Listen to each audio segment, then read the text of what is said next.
White House Press Secretary Karine Jean-Pierre and FEMA Administrator Deanne Criswell held a press gaggle aboard Air Force One ahead of the president's trip to Fort Myers.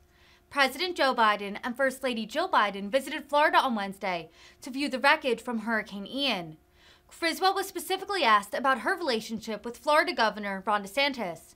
Criswell said the team that's on the ground is, quote, very focused on helping people in Florida and what their needs are. Good afternoon, everyone.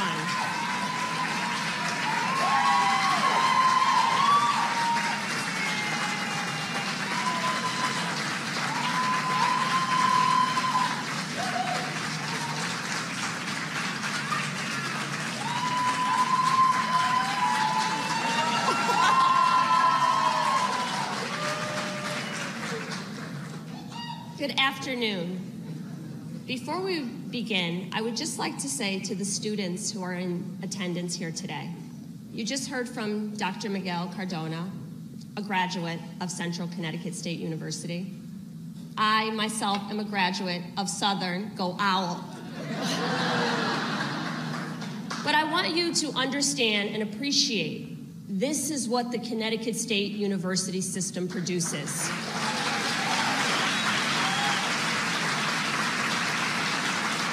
When you leave this place, I want you to take with you that we are every single one of you.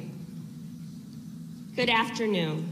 Thank you so much for being here today for this very important and timely discussion. Thank you for standing in the rain, for coming out early, and joining us. Last week marked 100 days since the Supreme Court ruling in Dobbs v. Jackson Women's Health Organization reset decades of legal precedent, and millions of women across the country found themselves with fewer rights than their parents and grandparents had. The overturning of Roe v. Wade left the United States with a patchwork of state laws governing abortion. This ruling did not only have implications for abortion access, but for the right to contraceptives and the legality of same-sex and interracial marriages. Here in Connecticut, Governor Lamont and the Connecticut General Assembly took swift action to protect and expand a woman's right to privacy over her reproductive health decisions. However, as legislation is being proposed for nationwide abortion bans, the rights of the people here in Connecticut could be at risk. We know what it's like to live in a state of fragility. We experienced that for the last 50 years. We know what it's like to have decades where courts and administrations floated the future of Roe, and that is untenable. This issue is real and important for so many in our state. In the last few months, I've seen rallies and vigils being held across the country. I've had women grab my hands at events and look me in the eyes and say, work to protect women's rights. I've had fathers and grandfathers tell me the story of their daughters and their struggles. Americans are engaged and paying attention. But there's one thing that really moved me in this conversation, and it was a letter I received from a Farmington High School student in my district. It read in part, hello, my name is Madeline. I'm a 9th grade student at Farmington High School, and I'm currently working on my Citizenship in the Nation merit badge, and one of the requirements is to contact a representative about an issue that is important. One of the issues I feel is most important is supporting a woman's right to choose when it comes to her body and her health. The letter went on to say, although the Supreme Court has overturned Roe v. Wade, I ask that you please continue to support women's rights in Connecticut. Thank you for your time and consideration. Sincerely, Maddie. When I called this young girl to speak to her, she said, I don't know that I'll ever need this, but it scares me that if I did, it would not be my choice. If I did, I would not be the one to decide. People in my district care about this issue, and that is why it is significant that we are having this conversation right now. As women's rights are being eviscerated all over the country, it is critical that we take action to enshrine women's reproductive rights into law and protect the health and well-being of all women and all people. And with that, I am so excited to bring to the stage two pillars in the fight for women's reproductive rights. First, Alexis McGill Johnson. She is the president and CEO of Planned Parenthood Federation of America and the Planned Parenthood Action Fund. Planned Parenthood provides vital health services to 2.4 million people.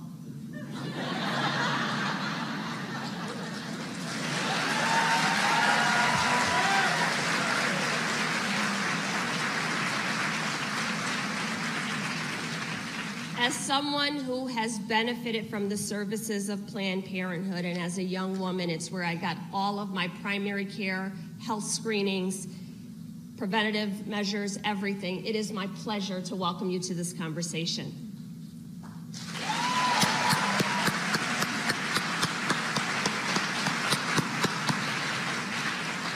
Our next guest has been a champion for the rights of women and children her entire life.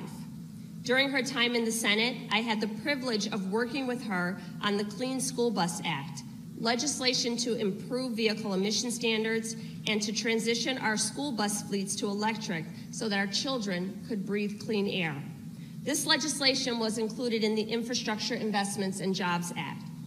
I've also had the privilege of partnering with her on legislation to make lynching a federal hate crime, close the meal gap, condemn anti-Asian sentiments, and so much more.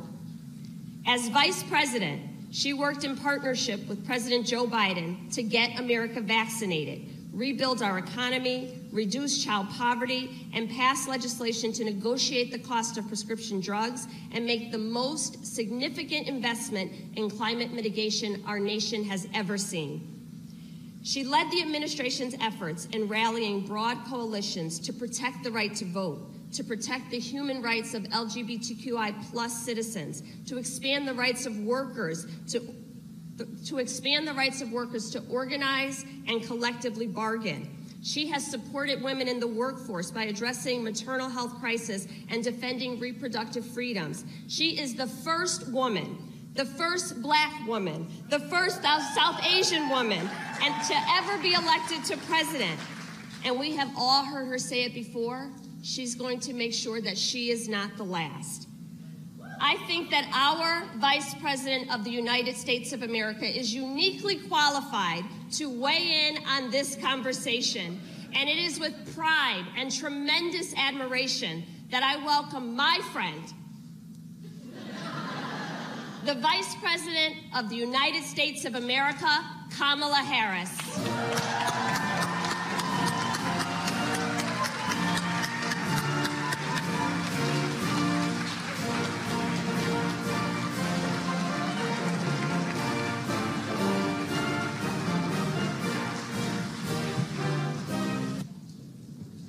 Hey.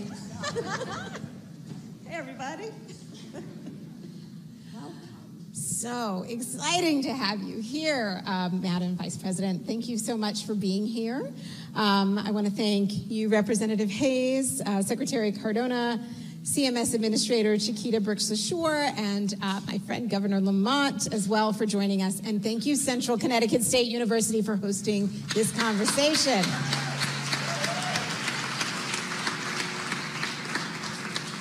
So as Representative Hayes has spoken, we are now 100 days past the fall of Roe, since the Supreme Court eliminated our constitutional right to abortion.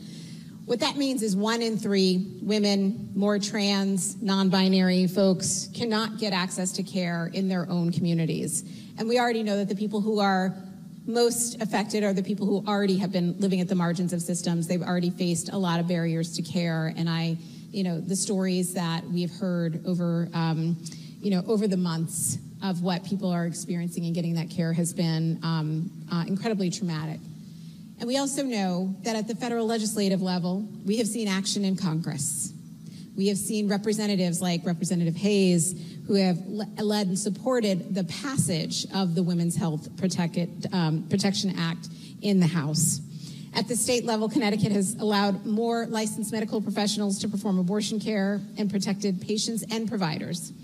And we're going to get into what the White House is doing. But first, I just have to shout Madam Vice President out. You have been the most amazing leader in this moment. You have traveled the country since the Dobbs decision. You have been all over the summer. She's talked to 150 legislators from 17 states, leaders in higher ed, healthcare providers, con law experts, state attorneys general, literally disability advocates, faith leaders, everyone who has a stake in this conversation, which is everyone. You have been there and you have been leading, but it's also not brand new for you, right? You have done this work in every seat that you've held, from California AG to U.S. Senator and now Vice President. Thank you for being such an unwavering voice around sexual and reproductive rights.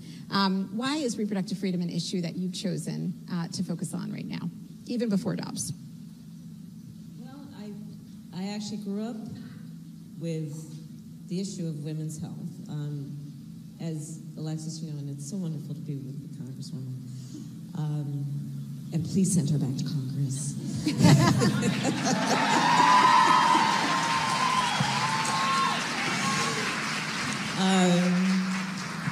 So they know, because we've worked together for so long, but I'll share with the new friends. I was raised by a mother who had two goals in her life: to raise her two daughters and end breast cancer. My mother was a breast cancer researcher, and she was one of the very few scientists doing that work who was a woman, and in particular as a woman of color. And so this is an issue, the issue of women's health, the importance of women receiving the care they need and deserve, the issue of recognizing women who have been marginalized, the issue of fighting for the dignity of women in the healthcare system, was ingrained in me literally from the time I can remember as a child. And it has, in many ways, informed my life's work in the work that I have done that has really been about prioritizing the health, the well-being, and the safety of women. And so, when the highest court in our land, the United States Supreme Court, took a constitutional right that had been recognized from the people of America, from the women of America, there was no choice, and we all know this, that we all had to stand and fight for these fundamental rights of freedom and liberty and dignity and choice. And the roots of it all for me are literally in my childhood. And when I think about where we are now, as we discussed with some of the leaders who are here in the room, I do believe that we all know that there was a movement on this issue that was started generations ago. And a milestone in the success of that movement was Roe v. Wade, which was about half a century ago. And it is now incumbent on us, as the leaders of this moment, to pick up that movement and to do what is necessary to reaffirm, regain, and fight for those rights. And so that's where we are.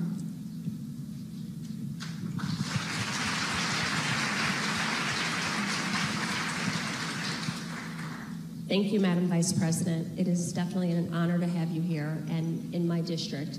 And to that point, I believe that leaders are chosen for such a time as this.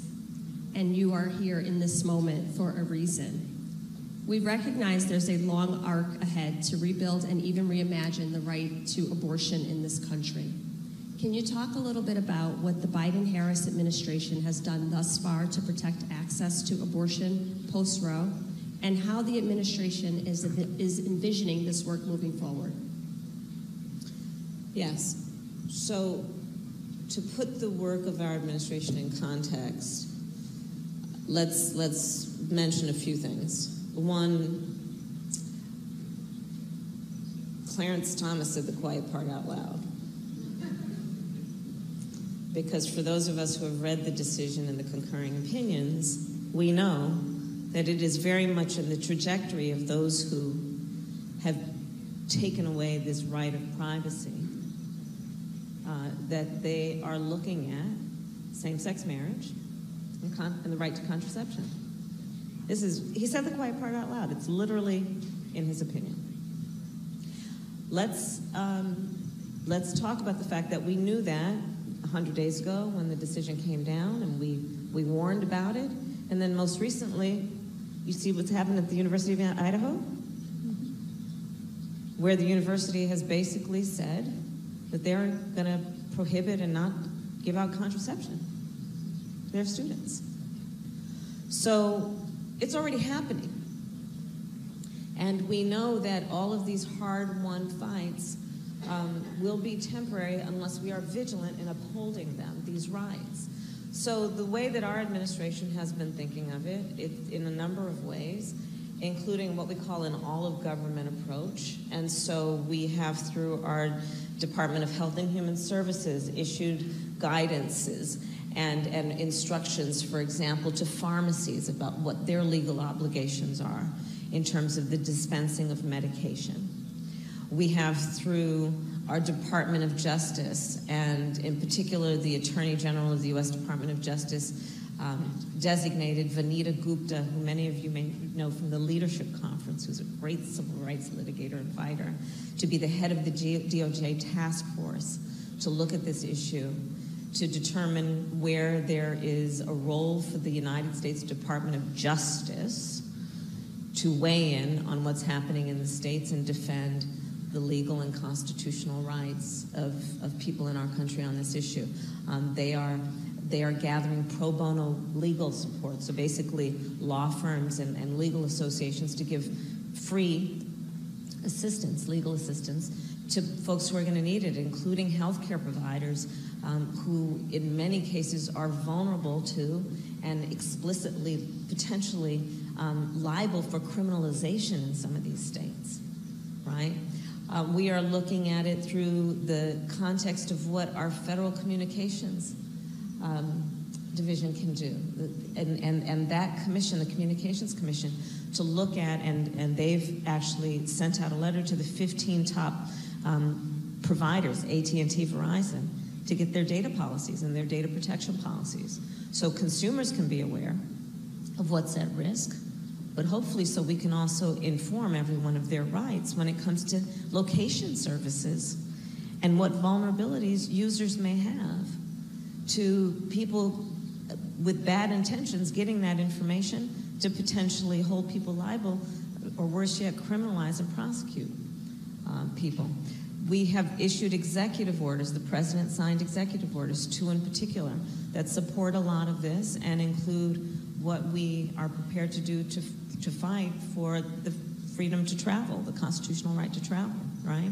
Because remember, we're looking at, I think now a dozen states at least that have essentially banned abortion. And what is that going to mean? There's still a lot of confusion because of the patchwork, different states doing different things. What is that going to mean in terms of the legal rights and protections available to an individual who needs abortion care and leaves a state where it's banned and goes to a state where it is still legal? Right. And what legal protections will that person have, much less the receiving state have? So there's a lot of work that's being done by our administration through the federal agencies that are a part of the federal government, and in coordination with a lot of state leaders and, of course, leaders in Congress. But this is truly an issue that is going to be about what all of our movements have been about, frankly. There's going to be litigation. There's going to be the need to push for litigation and legislation. There's going to be the need for organizing. There's going to be the need for coalition building. Because think about it. I've actually asked my team to do a Venn diagram. I love Venn diagrams. I just love Venn diagrams. You know, the 3 circles, right? Sometimes there are more. And the intersection. And so I asked them, show me from which states we are seeing attacks on voting rights. 1 circle. From which state are we seeing attacks on LGBTQ rights? Another circle.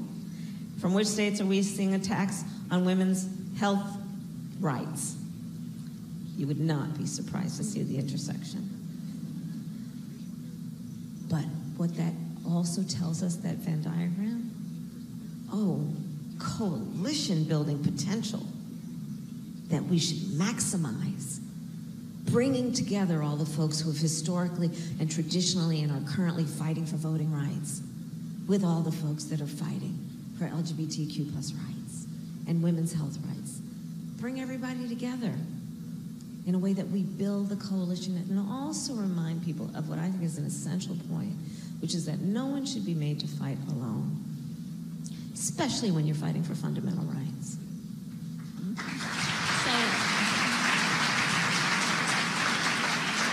I'm just going to jump right back in for just a second, and the history teacher knows the answer to this question, but I would like to hear it from Madam Vice President. In a state like Connecticut, where those rights have been codified, Yes. Can you share with these folks what a national ban means? Well, first of all, so much credit to the governor, to the state legislators, and to members of Congress in this state for providing a role model for what it should and can look like. And yes. Yeah. And also let's recognize that they explicitly, in the opinion and the proponents of the Dobbs decision, basically said, oh, let's push this to the states. State voters can decide. Not ironically, but not by coincidence, it's the same people who said, let's push it to the states to decide. A lot of them are the same people who are denying voting rights, okay? Right, so check that out. But what it would mean is that if we could get federal legislation, which the president is prepared to sign, the Women's Health Protection Act, to codify, which means put into law the protections of Roe v. Wade, what it would mean, these states that are criminalizing healthcare providers, doctors, nurses, other healthcare providers, could not do it, they'd have to stop. These states that are doing this abhorrent, immoral thing of saying no exception for rape or incest would have to stop. Think about that. The importance of a national law, a federal law, would mean they couldn't do that anymore, and if they did, they'd probably be sued. And I mean, I have to say on the rape and incest piece, you know, you ask Alexis about what motivates me on this issue. It includes that when I was a prosecutor, I specialized in child sexual assault and crimes of violence against women and children. The vast majority of my career as a prosecutor was focused on that. And the idea that laws would be passed that would deny a person who has just endured such an act of violence and violation, and to subject her to the requirement that she report it, or that she just literally has no ability to make a decision about her own body after her body has been abused at such a level. It's immoral. And a national law will handle that.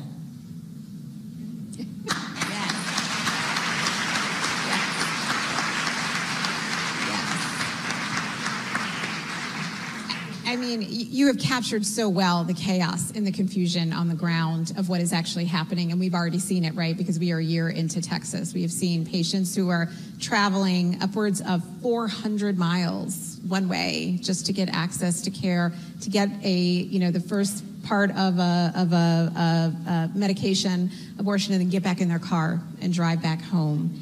And we also know, as you pointed out, like, it's not just about access to abortion, right? It's contraception. They're literally trying to hold people hostage in their states with these right to travel bans.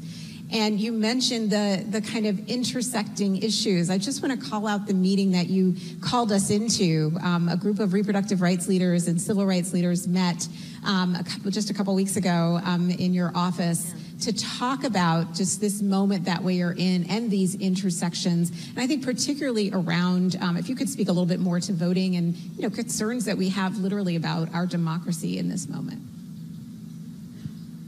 Well, I'm going to go macro for a moment on this point. So, as vice president, I have now had direct conversations in person or by phone with 100, at least, world leaders. Presidents, prime ministers, kings, chancellors. One of the things traditionally about the United States is that we could walk into those rooms, chin up, shoulders back, talking about what it means to be a strong democracy, imperfect though we may be. We could talk about what it means to be a strong democracy. We could then have the authority and the standing to talk about the importance of human rights, rule of law. And with that, as this room knows, it's a room full of role models, we positioned ourselves and were thought of as a role model of democratic principles. Well, here's the thing about being a role model. When you're a role model, people watch what you do to see if it matches what you say.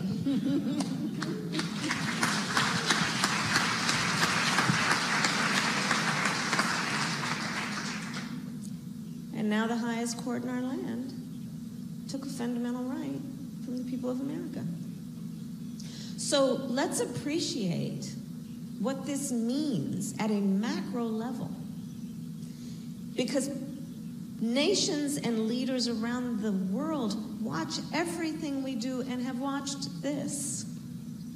Not to mention my fear that autocratic governments and leaders can say to their people, well, you want to talk about we should be a democracy, democratic principles, look what the United States just did.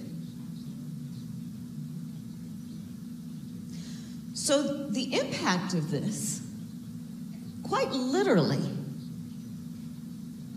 will invariably impact women and people around the world.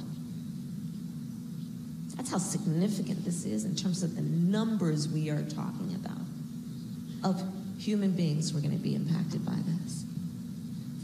So I do want to just mention that. In terms of civil rights leaders, you know, I am often reminded of and often paraphrase, which I will do again right now, the words of Coretta Scott King. And she famously said, the fight for civil rights, which is, of course, the fight for justice, it is the fight for equality. The fight for civil rights must be fought and won with each generation. And I think she had 2 points. One is that it is the very nature of this fight that whatever gains we make, they will not be permanent. So understanding it's the nature of it, the second admonition, I think, then is, knowing it is the nature of it, do not be overwhelmed. Do not be dispirited. It's the nature of it that we have to be vigilant and fight for it. And so that's where we are. And when I look around this room, I know we're up for this fight.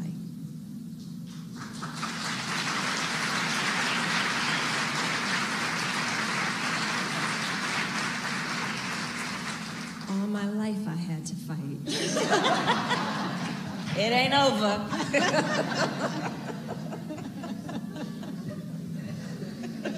We can't talk about abortion access or reproductive health care or protecting our rights without talking about Black maternal health. Yeah. Another issue on which you've been such a leader, as evidenced by your introducing the Momnibus in the Senate.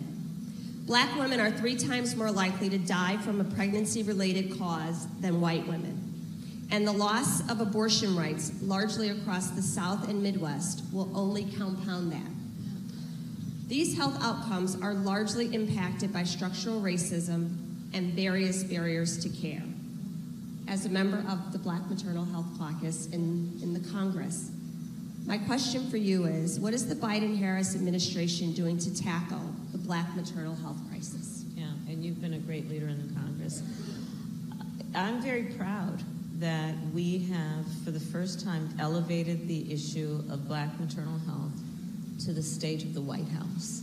I literally convened women from around the country to come to the White House and we held a day of action on this issue, first time.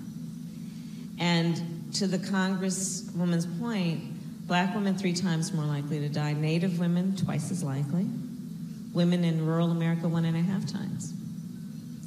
When it comes to racial bias in the healthcare delivery system, we know that is a huge contributor, in particular to Black maternal mortality.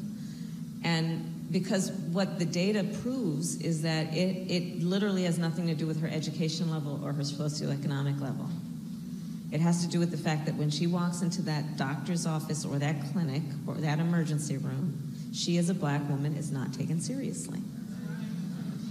And so there is that. There are the stressors that that Native women, that women in rural America, that women in low-income communities face in life that also contribute to this.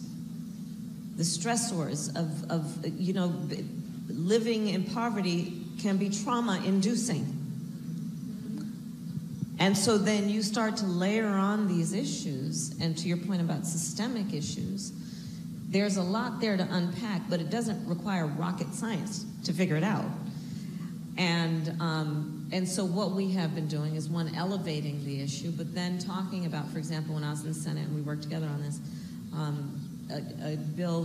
carried a bill that was about acknowledging the racial bias in the system and what we need to do to then train healthcare providers to understand that, identify it, and be aware of it.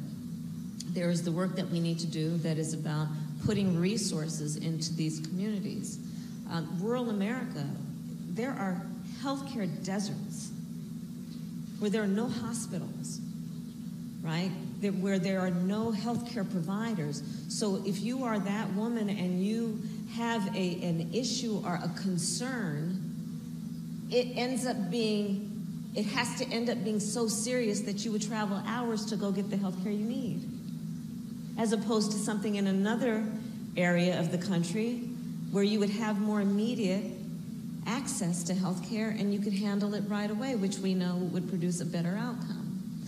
So there is a lot more work to do about this, and so we have done the work of putting resources into a lot of these issues to start to address it. But there's more work to be done.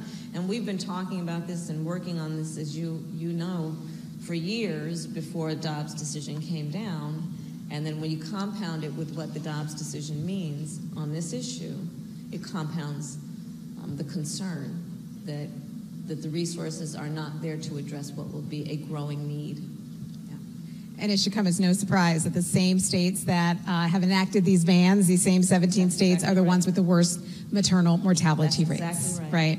So that's exactly right. It is. I would like to talk about the second gentleman for a second. Is that okay? Okay. Because that's my husband. So second gentleman, Doug Emhoff, recently wrote an op-ed about why abortion is a basic human right. And I, look, as someone who is, I'm sorry, and this is also a question that's coming from Dr. John Morton, who is a provider.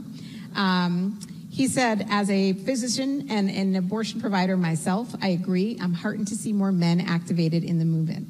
How and why should men show up for reproductive rights, recognizing they're not at the center of the issue, but still impacted by the loss of freedom? Well, one, I'm so glad you raised that point, Alexis, and the doctor, because I really do believe we have to invite and in some ways give permission for men to use their voices on this issue and not feel that they have to be out of the room because the conversation might make them uncomfortable. They need to get comfortable with it.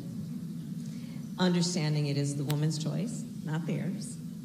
And that we need everyone to participate in this because it is about fundamental rights and right to privacy. When Doug wrote that op-ed, he talked about something we talked about in our family immediately when the Dobbs decision came down. We have a 23-year-old daughter. I have an 81-year-old mother-in-law, Doug's mother. Ella, our daughter, will have fewer rights than my mother-in-law. Can you imagine? In 2022, you know, we're supposed to be a nation that grows and strengthens itself and thinks about progress, which should include the expansion of rights, but we have now restricted rights to the point that two women in the same family are going to have such a desperate experience in terms of a fundamental right. Going backwards, not forwards. So he talked about that, and I think that it is, again, I think it is so critically important that all people participate in this conversation, understanding not only that it will affect the people in their life who are directly impacted by access to reproductive health, but it affects them in other ways also, which, back to my point about what Clarence Thomas said, you know, once you start taking away rights and justifying it, you know, as they say, they will come for everyone else and then they will come for you. And so let's be clear about that also, which is we are witnessing an erosion, and almost by definition, erosion can be infinite in terms of that process if we don't stop it. And everyone could be in its path. And I think that was a part of the essence of what he was talking about in that piece. I think our next question actually follows right up on that. It's an audience question from Talia Asbury, who is a young person. What do you say to young people in this moment about the future of access? What do you say to people like Maddie from the letter that I read? What do you say to 17-year-old me, who was pregnant and really struggling with how I was going to make that decision? What do you say to future generations about how we can secure these rights and that access? Yeah. I mean, the first point that I will make is you are not alone. There is, I think, an aspect of this kind of attack on rights that has the effect, if not the intention, to make people feel that they are without power, and to make people feel alone. Let's not overlook that there's so much about what is happening now that is profoundly steeped in judgment about women's sexuality. So not only has a right been taken, but there is a tone and a tenor by which it is happening that is highly judgmental, and therefore intended, probably, maybe sometimes unintended, to make a person feel ashamed and alone. So my first point would be you are not alone. And you have nothing to be ashamed about. And we have to say that and mean it. And that gets back to also the importance of the coalition building. There's a piece of it that is about encouraging and applauding people who stand up and fight for the rights of themselves and others, and encouraging that in our kids, in our siblings, in our aunties, in our grandmothers, in our grandfathers, and saying, hey, this is admirable to get out here and speak with force and feeling about this issue, and giving ourselves and each other permission to do that, because what's at stake really is so profound. And I think that's a big part of the advice I'd give right now, is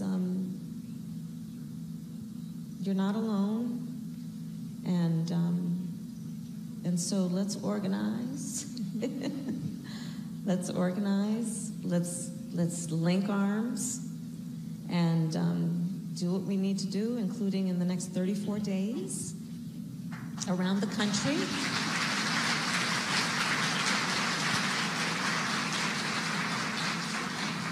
This is not a political event, but it is a fact that in 34 days there is a midterm coming up.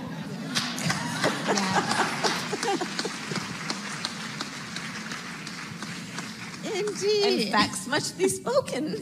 Yes, we must speak truth, right? Because stigma is used as a strategy, so is misinformation, so is contorting people's, own ideas about their faith. And I want to kind of come with one final question that comes from Bishop John Selders, who asked, what would you say to someone who understands why abortion should be a personal decision between a pregnant person and whoever else they decide to include in the conversation, but believes they can't reconcile it with their faith?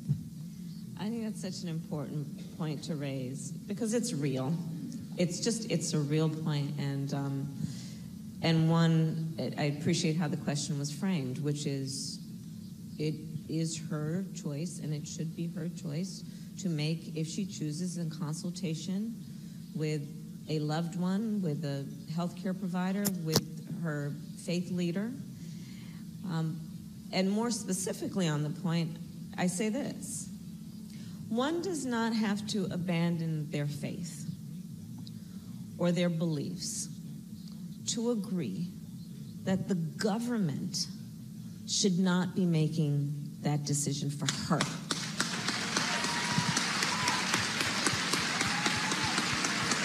Right?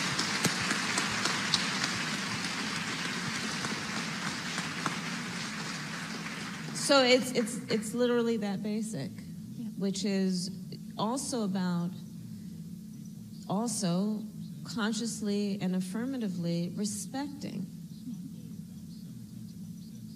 that we should not, there's nothing about this movement that in any way is trying to convert people, to change people in terms of what are their deeply held beliefs as it relates to their faith.